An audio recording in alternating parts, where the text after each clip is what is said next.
La madrugada del 8 de agosto de 1963, un tren nocturno avanza desde Glasgow hacia Londres. Transporta dinero en efectivo, más dinero de lo normal por ser festivo. Nadie en el país lo sabe, pero esa noche se va a escribir una página eterna en la historia del crimen británico.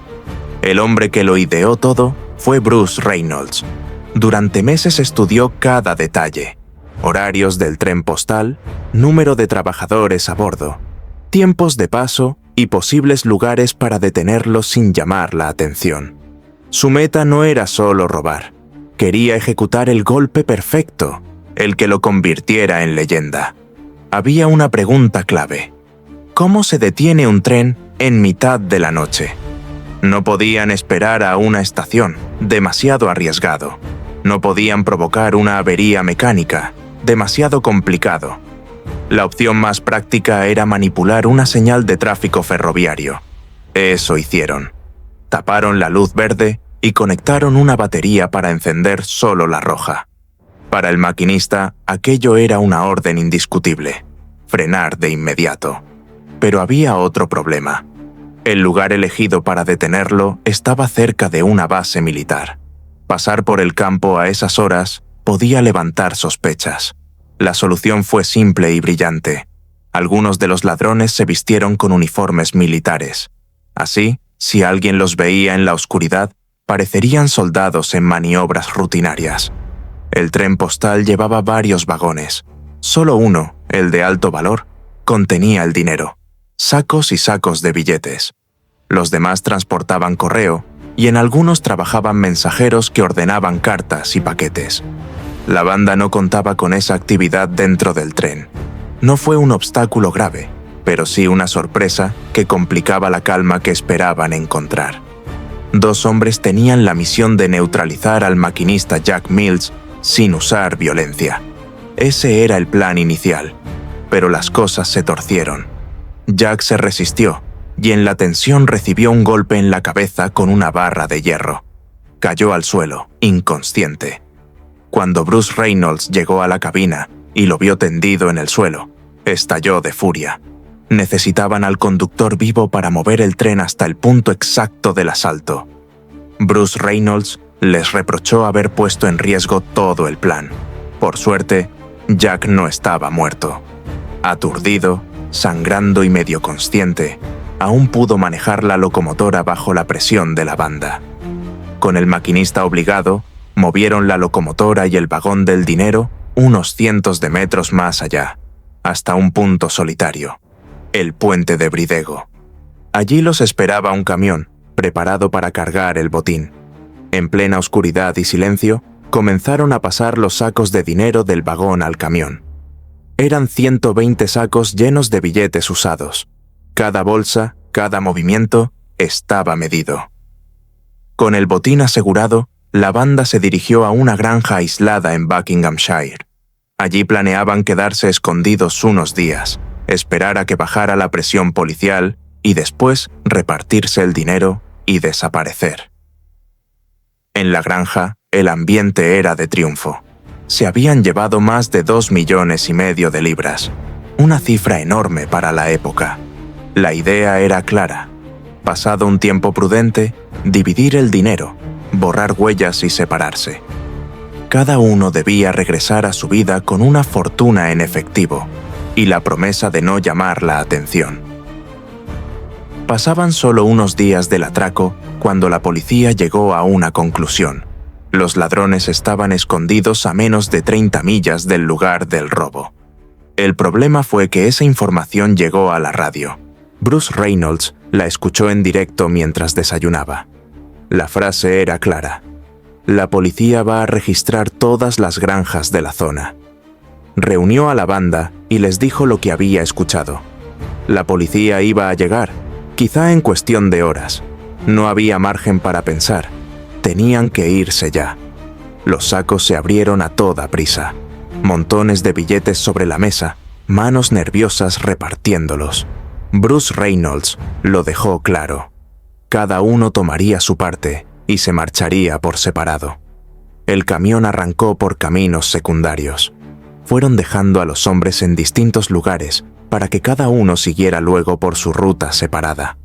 La dispersión de la banda buscaba evitar que la policía los atrapara juntos, pero la huida precipitada dejó la granja llena de rastros. Platos sucios sobre la mesa, botellas vacías en las esquinas, ropa tirada en los sofás. En medio del salón, un tablero de Monopoly a medio jugar, con billetes falsos mezclados con los reales que habían contado días antes. Pero lo más valioso no eran los objetos en sí, sino las pruebas biológicas. Cada vaso, cada plato, cada carta del Monopoly guardaba restos de huellas que permitirían identificar a los ladrones. Cuando compararon las muestras, lo confirmaron sin margen de error. Pertenecían a Bruce Reynolds, el hombre al que ya señalaban como el cerebro del golpe. Las sospechas se transformaron en pruebas. El 15 de agosto llegaron los primeros arrestos. Días después, más hombres de la banda fueron cayendo uno a uno. Cada captura era portada en los periódicos. Tras los arrestos iniciales de su banda, Bruce Reynolds se instaló con su mujer y su hijo en una casa discreta en un pueblo de Devon. Intentaba pasar desapercibido, aunque en la calle todavía colgaban carteles con su rostro. Una noche, mientras Bruce Reynolds estaba fuera, un grupo de jóvenes delincuentes intentó entrar a robar en la casa. Pensaban que el botín del atraco al tren seguía allí escondido. Rompieron un cristal con estrépito.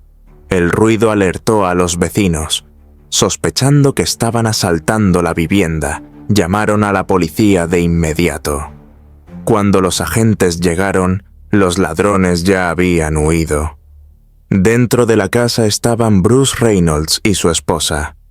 El prudente le susurró: «No abras». Pero al final fue ella quien abrió la puerta. La policía preguntó si todo estaba en orden. Bruce Reynolds apareció en la sala. Un agente lo miró fijamente, cara a cara, y dijo: «¿Todo bien, caballero?» «Sí, todo bien», respondió con calma. Los policías se marcharon sin reconocer al hombre más buscado del país.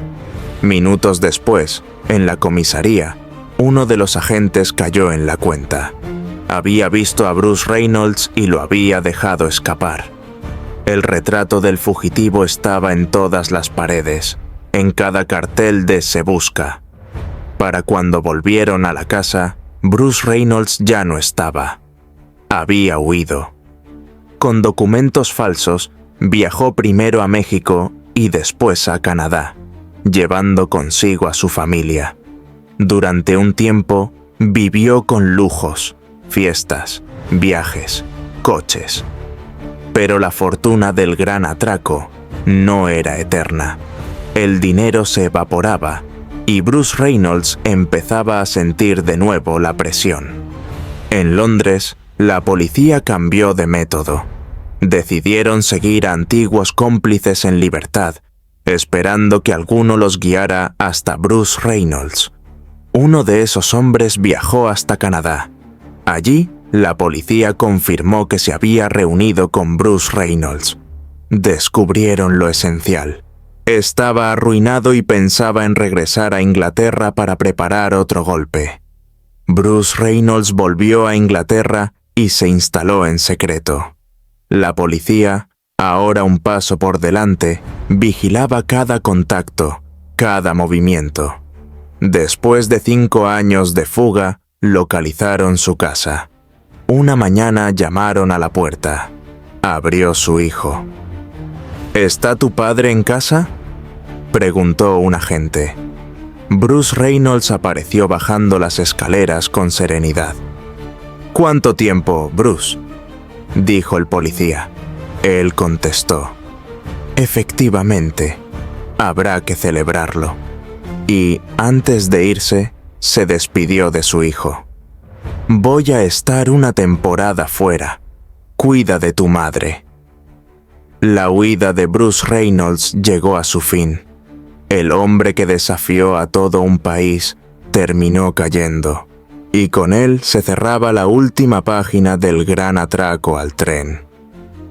Si esta historia te ha atrapado, deja tu like y suscríbete para no perderte lo que viene.